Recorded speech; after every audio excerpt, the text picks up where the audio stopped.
খিদে পেয়ে গেছে, আমাকে দিয়ে দাও তো লাঞ্চটা। হ্যাঁ, তোমাদের তো বলেই ছিলাম যে বাবুর টিফিন দিতে আজকে আমি ভুলে গেছি। তা ড্রাইভার আঙ্কেল ওকে একটা জিগি ডোনাট কেক একটা কিনে দিয়েছিলাম। ওটা খেয়েছে, কিন্তু ওর তো পেট ভরেনি। তাই আমি আগে থেকেই সব রান্না বান্না করে রেডি করে ওকে আনতে গিয়েছিলাম। আজকাল স্পেশাল জিনিস করেছি, যেহেতু আমার সকাল সকাল ভুল হয়ে গেছে, সেজন্য স্পেশাল আজকে খাবারও করেছি। এখন 12টা 10 বাজে। এই দেখো করেছি পনির পোলাও।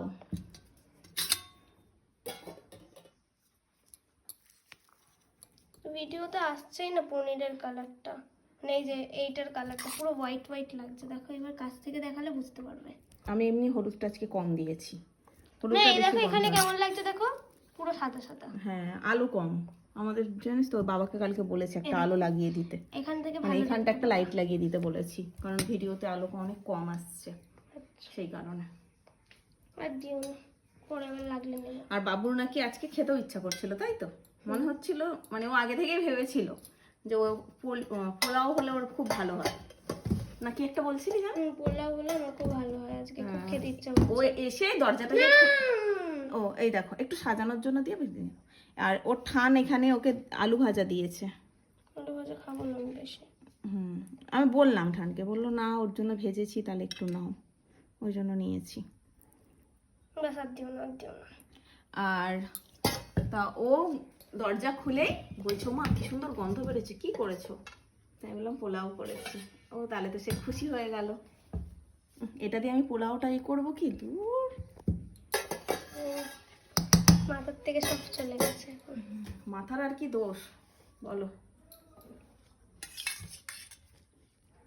আমি এবার স্নান করব, বাবু খেয়ে নেবে, আমি স্নানটা করে নেবো এবার, তারপরে বাবু স্নান করবে।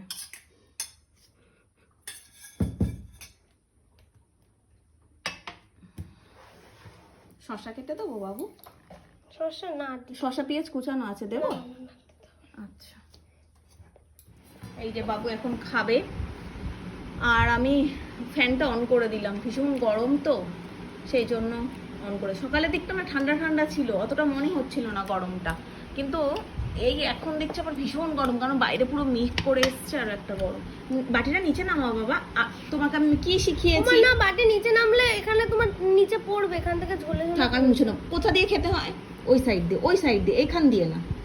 এখানটা মেখে ফেলেছে, একদম খাই। ছেলেটাকে না প্রতিদিন খাওয়া শেখাতে হয়। এইভাবে কেউ খায় একদম শেষের দিক থেকে? হ্যাঁ, একদম সামনে, একদম একদম ব্যাস, ওখান থেকে খেতে হয়। তোমাকে শেখানো হয় তো। কেমন লাগছে বাবা?